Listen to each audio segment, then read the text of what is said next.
Hi everyone, and welcome back to my channel. Today I thought it would be a fun idea to go over the book releases that I'm most excited for the second quarter of 2021. I generally do an annual or semi-annual list of top 10 books I'm most excited for over on my blog, Girl in the Pages. However, I figured that YouTube could be a good platform to do this quarterly, especially since oftentimes when I'm making those lists at the beginning of the year, I'm not quite as aware of some of the smaller titles or debut titles that I tend to figure out or find out about throughout the year. So these are going to be some of the titles that I'm most excited for the second quarter of 2021, April, May, and June. They are not in particular order by favoritism, rather I'm going by release date. And this definitely isn't the only list of books that I'm excited for the upcoming months. These are just the ones that initially caught my eye on my Goodreads TBR. Coming out on April 20th, the first book on my list is The Crown of Gilded Bones by Jennifer L. Armentrout. This is the third book in her From Blood and Ash series, and I actually just read the first book in the series last month in March, and I was absolutely obsessed. I haven't read the second book, so I haven't read the synopsis of the third book because I don't want to spoil myself, but I already know that I'm going to be reading the second and third book ASAP. I'll probably wait until the third book comes out so I can binge them back to back. Next up, releasing on April 27th is the adult novel Dial A for Aunties by Jessie Q. Suntanto. This sounds like a really fun sort of mystery comedy, which I've been really interested in lately, about a protagonist who ends up kind of unwittingly involved in a murder, and her aunties kind of help her cover it up and deal with the repercussions of it. So it definitely sounds like sort of a darker comedy, and it does take place in California at a resort, so I think it will be the perfect mystery thriller, but also lighthearted read. Moving into May, the first release that I want to mention, releasing on May 4th, is The Most Beautiful Girl in Cuba by Chanel Cleaton. I am actually lucky enough to have an ARC via NetGalley for this one, and I am so incredibly excited. I love Chanel's books.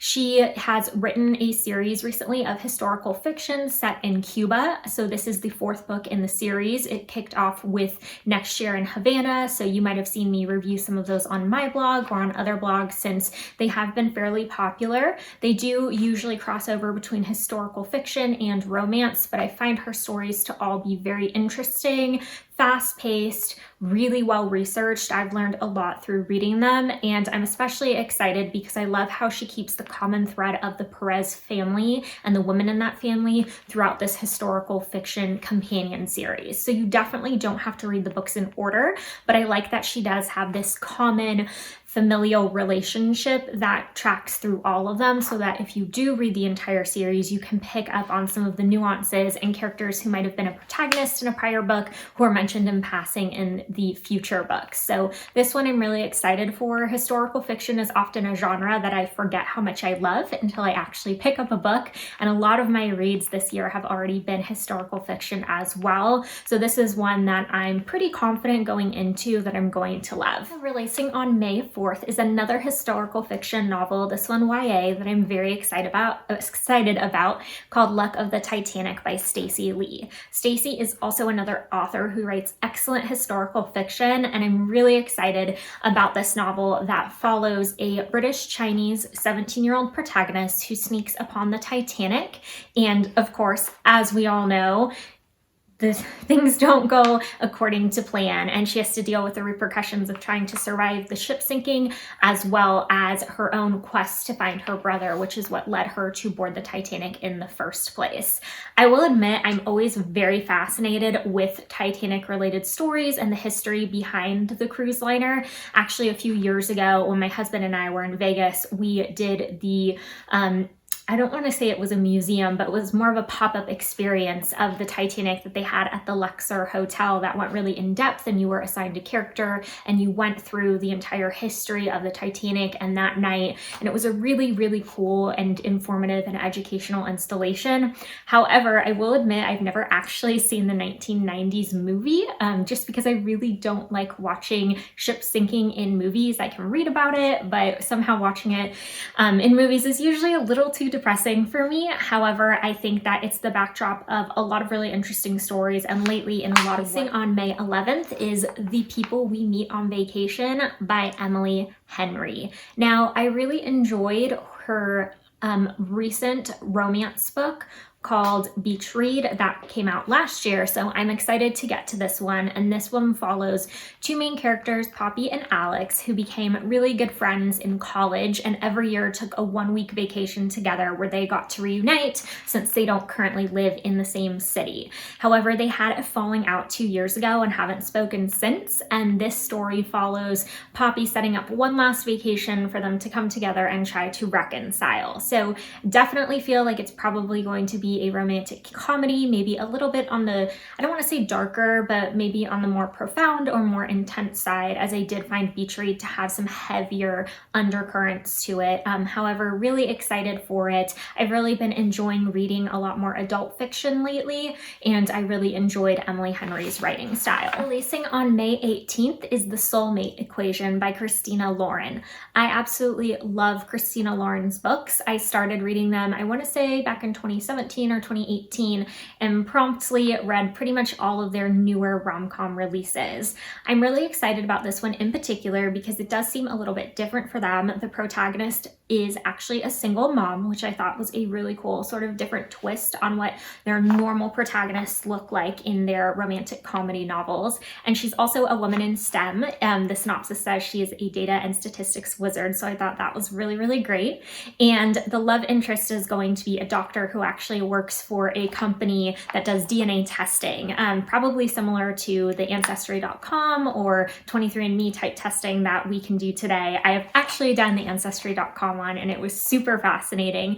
So I'm really interested in seeing how that plays out in the novel. I really like that Christina Lauren, I feel like they take not tropes, but just activities and things from pop culture that are very popular and relevant today and put them in their novels in a way that feels very seamless to the characters' lives and not something that is dated or just forced into the novel for the sake of making it relevant to current times. So really excited to see how they handle these topics. On my list is Tokyo Ever After by Emiko Jean, releasing on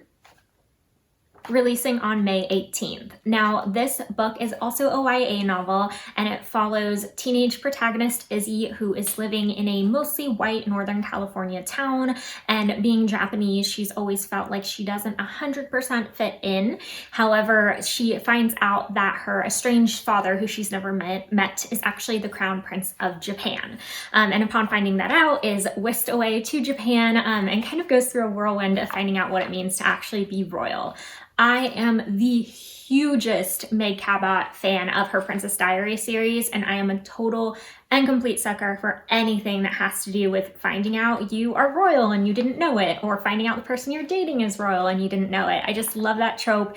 It's so unrealistic, but it has that wish fulfillment element, and it's so much fun. So I'm really excited to kind of see that set in a real country, not in the fictional country of Genovia, but also just a more modern interpretation of it. I read Emiko Jean's book a few years ago called Empress of All Seasons, Emperor of All Seasons, something like that, and really enjoyed it. So I'm really excited for this. I am a huge fan of this trope, cannot get enough of it. So really hoping this means that this type of story is going to become more commonplace and that we'll see more of it in YA. Last but not least on my list, releasing on June 1st, is Malibu Rising by Taylor Jenkins Reid. Now, I adore Taylor Jenkins Reid's novels. I have found that her more recent ones have been rather hit or miss for me. I loved Husbands of Evelyn Hugo, and I was so on Daisy Jones and the Six. However, this one I'm definitely willing to give a shot. It sounds very